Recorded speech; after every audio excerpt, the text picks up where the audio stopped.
Somewhere in ancient Israel, a mother is grinding grain before dawn. Her sons will spend the day in the fields under a merciless sun, and she has maybe 20 minutes to make sure their bodies can survive it. She has no blender, no supplement aisle, no idea what a calorie even is. What she has is thousands of years of accumulated knowledge passed down through her own mother, telling her exactly what to put in front of her family before they walk out the door. That knowledge is still sitting inside the pages of the Bible today, verses most people read as spiritual history, never realizing they're also reading a nutrition manual. Grains, fruits, fats, and fermented foods, prescribed with a precision that modern clinical science is only now catching up to. Today, I'm walking you through 10 of these breakfasts, real meals, eaten by real people, from farmers to kings to prophets. Stick around, because number 7 involves a fruit so significant, it was carved 200 times into the pillars of Solomon's own temple, and researchers now say its antioxidant levels beat red wine and green tea combined. And number 10 is the breakfast an entire nation once wept over in the middle of the desert, a craving so specific, the Bible records it by name. If ancient wisdom backed by modern science sounds like something you want delivered every day, subscribe to our channel and hit that bell, because by the end of this list, you'll never look at breakfast the same way again. All right, let's get into it. Here are 10 biblical breakfasts that will heal your body.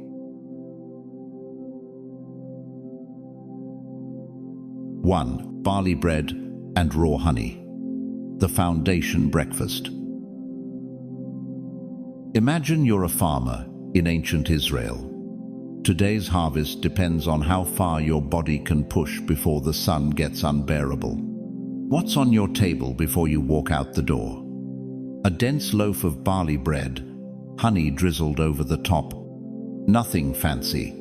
This was the bread of ordinary people. The poor, soldiers, farmers, anyone about to do hard physical labor. It's even the bread Jesus multiplied to feed 5,000 people in John chapter 6. Survival food. And it turns out it was genius. Barley contains the highest concentration of beta-glucan of any grain on earth, a soluble fiber, so proven to lower cholesterol and stabilize blood sugar that the FDA allows a health claim on any product containing it. In your gut, beta-glucan forms a gel that slows glucose absorption, so barley bread doesn't spike your blood sugar the way modern white bread does.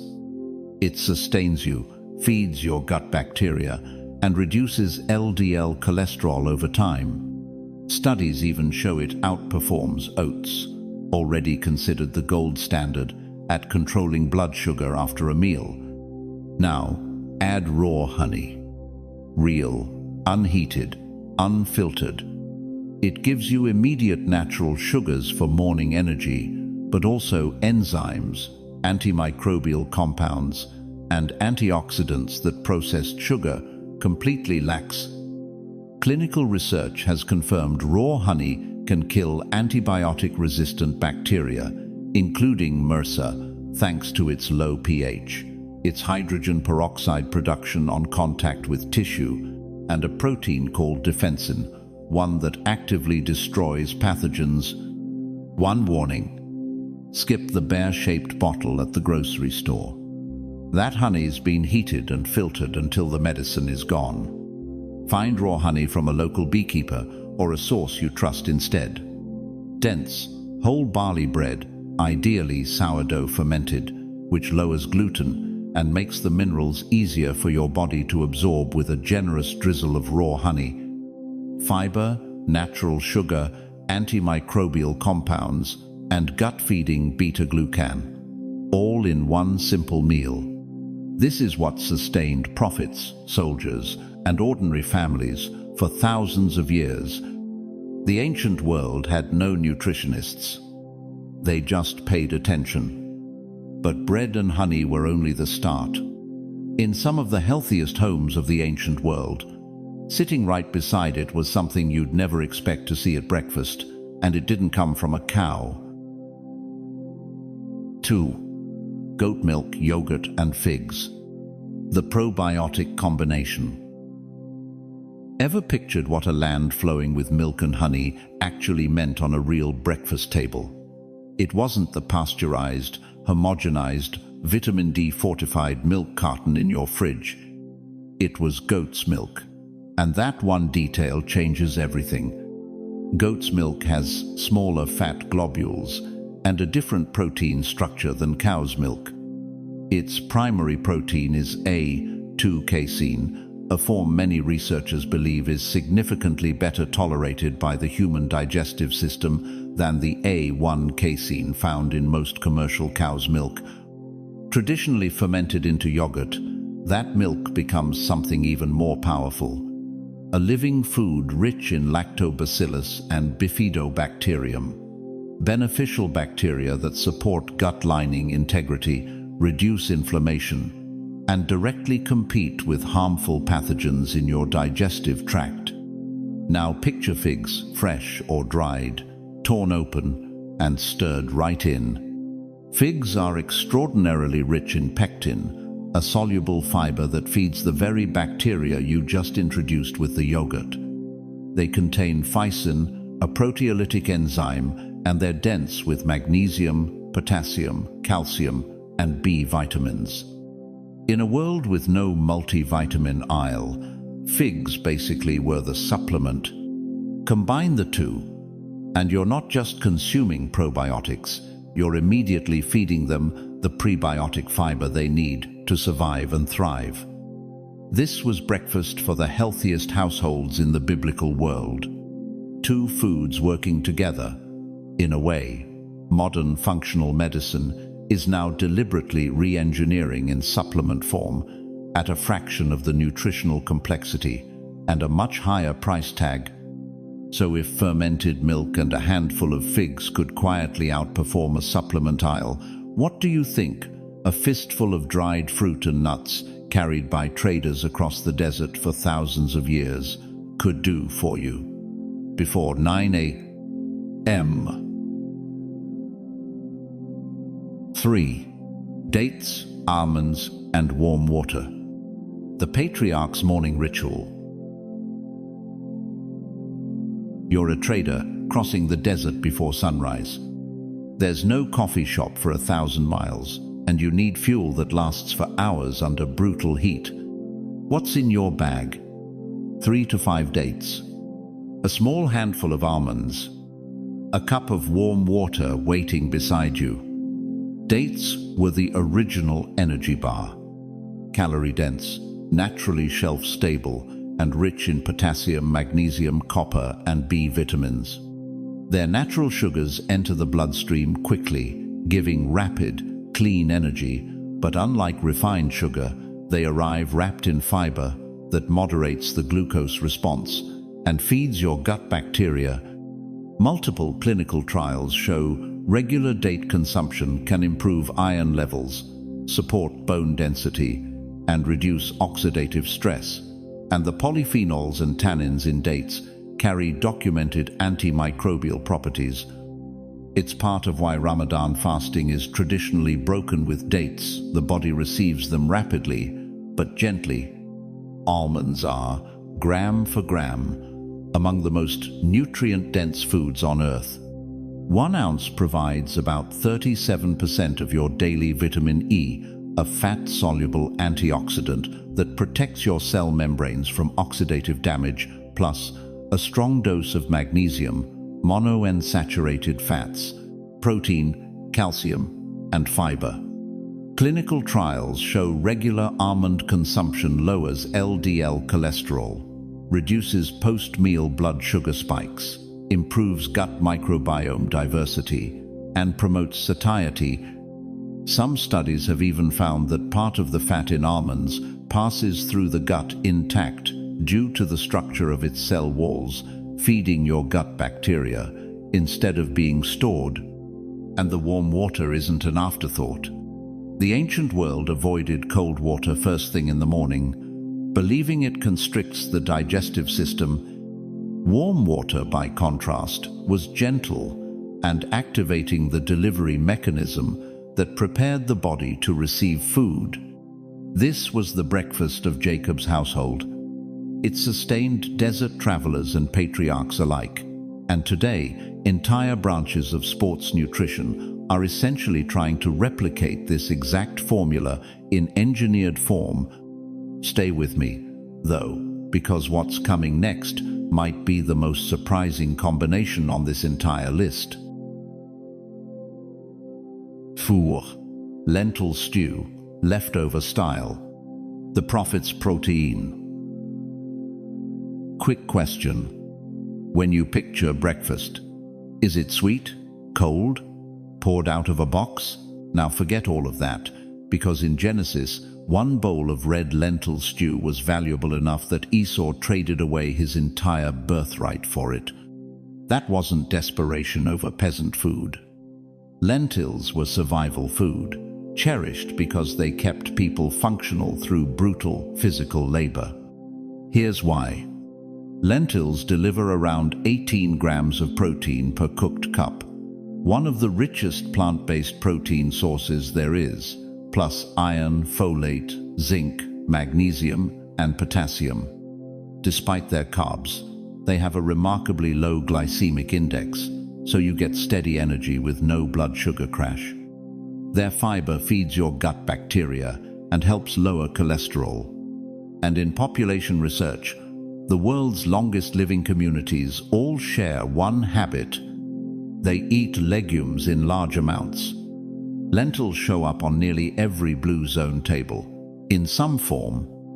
In a biblical home, there was no line between breakfast food and dinner food. Yesterday's stew was this morning's meal, warming, mineral-dense, eaten the moment you needed it. A bowl of leftover lentil stew, seasoned with cumin, coriander, and olive oil, is a lot closer to what people in the Bible actually ate than anything in your cereal aisle. One more detail. Tradition called for soaking the lentils before cooking. That step reduces phytic acid, an anti-nutrient that can block your body from absorbing minerals. Soaked, then slow-cooked, the nutrients become dramatically easier for your body to use, a concept encoded into cooking tradition centuries before anyone had the word bioavailability. If a bowl of stew was worth trading a birthright for, imagine what was waiting in the vineyards at harvest, because the next breakfast on this list comes from a plant. Scripture mentions more than almost anything else. 5. Fresh grapes and soft cheese. The vineyard morning. I am the vine, you are the branches. It's one of the most repeated images in all of Scripture, and the vine shows up everywhere, from Noah's first act after the flood to the Song of Solomon, to nearly every agricultural metaphor Jesus ever used. So, what did that vine actually put on the breakfast table? Fresh, whole grapes, skin and all. Eaten this way, grapes deliver resveratrol, quercetin and anthocyanins, polyphenols heavily studied for their effects on heart health, inflammation and longevity. Resveratrol specifically activates sirtuins, proteins linked to cellular repair and a longer lifespan, and the skin and seeds carry the highest concentration of it. Eat the grape whole, and the fiber, potassium, vitamin C, and vitamin K all come along for the ride. Now pair that with soft cheese traditionally made from goats or sheep's milk, simply fermented with live cultures still intact. That adds fat, protein, and calcium to a breakfast that would otherwise be almost pure carbohydrate. The fat slows how fast the sugar from the grapes hits your bloodstream, keeps you full longer, and helps you absorb fat-soluble vitamins. The fermentation brings probiotics along too. Picture a harvest morning. light, hydrating, alive. Nobody eating this was thinking about macros. They were thinking about getting out to the fields. But without knowing it, they'd built a metabolically balanced, gut-friendly, antioxidant-rich breakfast that no modern breakfast bar has ever managed to improve on. Grapes and cheese were just what came off the vine, though. The next ingredient on this list isn't just food. It's something the Bible mentions well over 100 times, and there's a good chance it's sitting in your kitchen cabinet right now. Cis. Olive oil, bread, dip, and herbs. The anti-inflammatory morning. Here's a number worth sitting with. Olive oil is mentioned in the Bible more than 140 times. Kings were anointed with it. Wounds were dressed with it. It was food, fuel, medicine, and something close to sacred. All at once, the ancient world built its entire nutritional foundation on it. Modern research backs that reverence up. Extra virgin olive oil is one of the most rigorously studied foods on Earth. It's the cornerstone of the Mediterranean diet, which hundreds of clinical trials have linked to lower rates of heart disease, cancer, inflammation, cognitive decline, and death from any cause. The compound doing most of the work is oleocanthal, a polyphenol that functions almost identically to ibuprofen in reducing inflammation. Cold-pressed, unfiltered, freshly harvested olive oil is a living food, loaded with antioxidants, vitamin E, and healthy monounsaturated fats. Now picture dense, whole-grain bread torn by hand and dipped into that oil, along with fresh herbs, hyssop, thyme, oregano, za'atar. This wasn't rustic simplicity. This was the functional equivalent of taking an anti-inflammatory supplement first thing in the morning, except it tasted extraordinary and required no pill. Hyssop in particular carries carvacrol and thymol, the same potent antimicrobial compounds found in oregano, with documented antibacterial, antiviral, and antifungal effects. Some studies have even shown hyssop can inhibit the herpes simplex virus, and its expectorant compounds help clear mucus from the lungs. Bread dipped in good olive oil with fresh herbs wasn't just simple food. It was sophisticated pharmacology in a bowl. It still is. And if oil and herbs could double as medicine, wait until you see what's next. Because the seventh breakfast on this list pushes food as medicine even further, into territory modern science is only just starting to understand. 7. Pomegranate and yogurt bowl. The antioxidant crown.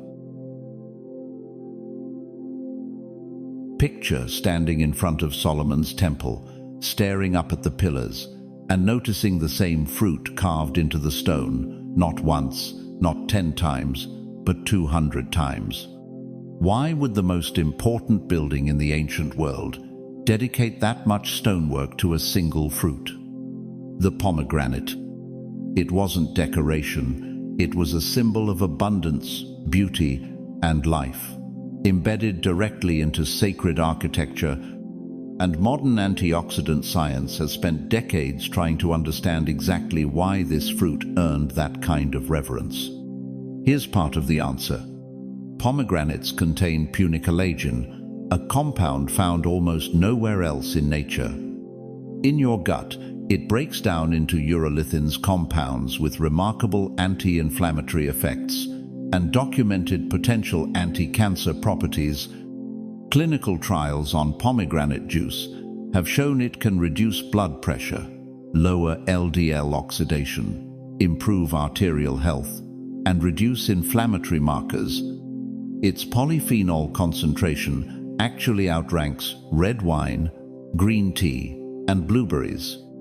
Now stir the seeds into a bowl of goat's or sheep's milk yogurt, and you're combining the most antioxidant-dense fruit in ancient agriculture with a living probiotic culture. The fat in the yogurt improves your absorption of the fat-soluble compounds in the pomegranate, while the prebiotic fiber in the seeds feeds the very probiotics you're consuming. This is a breakfast working on multiple levels at once. One rule: eat the seeds fresh, straight from the whole fruit, not a juice extract from a supplement bottle. That's the only way to get the full spectrum of compounds, the way your body evolved to receive them. Yes, pomegranates take real effort to open and extract. But the ancient world understood something we've forgotten. The most valuable things usually require work. This fruit rewards it. Now, if cracking open a pomegranate at 6 a.m. sounds like too much effort for you, good news. What's next takes less than 2 minutes, requires zero equipment, and was the go-to breakfast for people with absolutely no time to spare. 8. Boiled eggs and olives. The working person's power meal. You're a fisherman, and the boat leaves the second the sun's up. No stove, no time, no excuses. What do you grab on your way out the door? Boiled eggs and a handful of olives. Simple, fast, and nutritionally almost absurdly complete. Eggs were a staple across the ancient Near East. Available, affordable, and packed with nutrition. A single whole egg contains all 9 essential amino acids in ratios well suited to human biology, plus choline for brain function, lutein and zeaxanthin for eye health, and fat-soluble vitamins A, D, E, and K. The yolk, the part diet culture spent decades telling you to avoid, is actually where most of that nutrition lives. Cholesterol from whole eggs does not raise cardiovascular risk in most people, a position mainstream nutrition science has now broadly walked back and corrected. Then there are the olives. Monounsaturated fats, polyphenols, and vitamin E, all in a food that traders, soldiers, and fishermen could carry for days, without refrigeration. Cured olives deliver the same oleocanthal anti-inflammatory benefits as the oil they're pressed into. Together, the protein and fat from eggs and olives create serious satiety, the physiological signal that tells your brain, you're fed, now focus. 2 boiled eggs, a handful of cured olives, no equipment, no timing required. Eaten at dawn before a full day of physical labor. This was the breakfast of the biblical working class, and nutritionally, it's about as close to perfect as breakfast gets. If eggs and olives are nearly perfect, what's coming next might make you rethink an ingredient you've probably been actively avoiding for years. Nina, Jew, soaked wheat porridge. The grain of revelation. Be honest, the second you heard wheat, some of you already tuned out. Gluten-free, low-carb. Wheat is inflammatory. You've heard it all. But here's the twist. The wheat in the Bible isn't the wheat you're avoiding. Modern commodity wheat, the stuff in your bread and pasta, is not what Scripture is talking about. Biblical wheat refers to ancient varieties, primarily einkorn and emmer, and they are genetically, structurally, and nutritionally worlds apart from the dwarf wheat, engineered in the mid-20th century to maximize yield per acre. Modern wheat carries 42 chromosomes. Einkorn carries just 14. It has a different gluten structure, higher protein, and more beta-carotene, lutein, riboflavin, and antioxidants per serving. Its starch digests more slowly, and many people who react badly to modern wheat can tolerate einkorn without any issue at all. Soaked overnight in water, then slow-cooked with olive oil and seasoned with herbs, this ancient grain becomes a low-glycemic, high-fiber, Mineral-rich porridge, one that functional medicine practitioners are now specifically recommending for gut healing. Soaking reduces phytic acid, an anti-nutrient that blocks mineral absorption. Slow cooking preserves the nutrient matrix, and the olive oil on top delivers fat-soluble vitamin absorption, along with its own anti-inflammatory polyphenols. You can find einkorn flour and berries today. It's not cheap. But for anyone who's struggled with modern wheat and given up on grain entirely, this might be the wheat your digestive system was actually designed for. We're 9 breakfasts in, and if you thought the science couldn't get any stranger than a grain with half the chromosomes of modern wheat, wait until you see what's sitting at number 10. 10. Cucumbers, fresh cheese, and flatbread. The Egyptian morning. Picture an entire camp of people, exhausted from walking through desert sand, suddenly breaking down in tears, not over slavery, not over the uncertainty of the journey ahead, but over a vegetable they used to eat back in Egypt.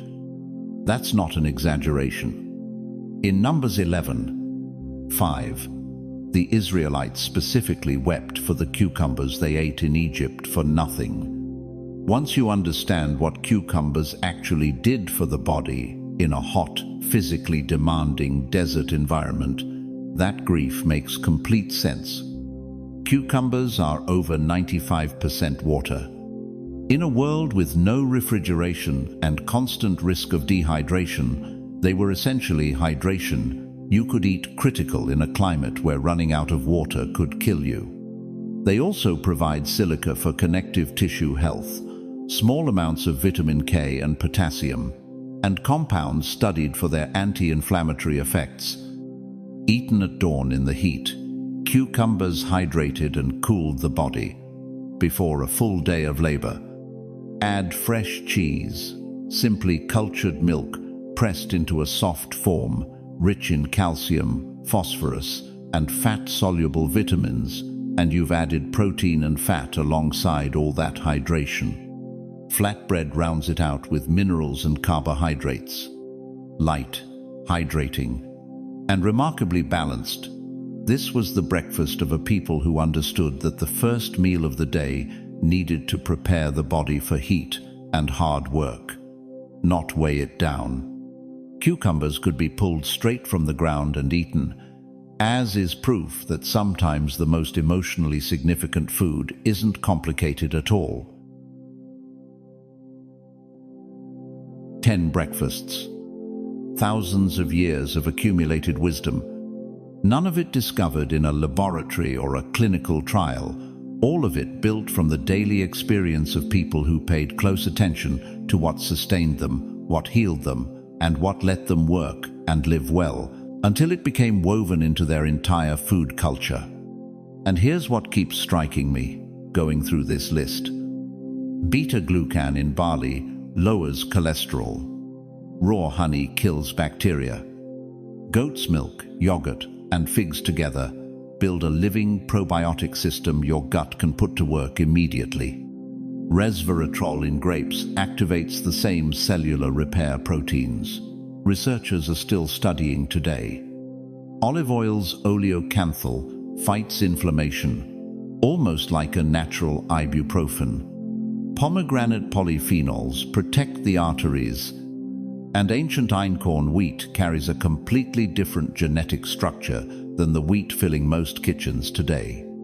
The ancient world knew all of this, not in biochemical terms, not in clinical language, but in the way that matters most. They built it directly into their daily practice, their rituals, their agriculture, and their morning meal.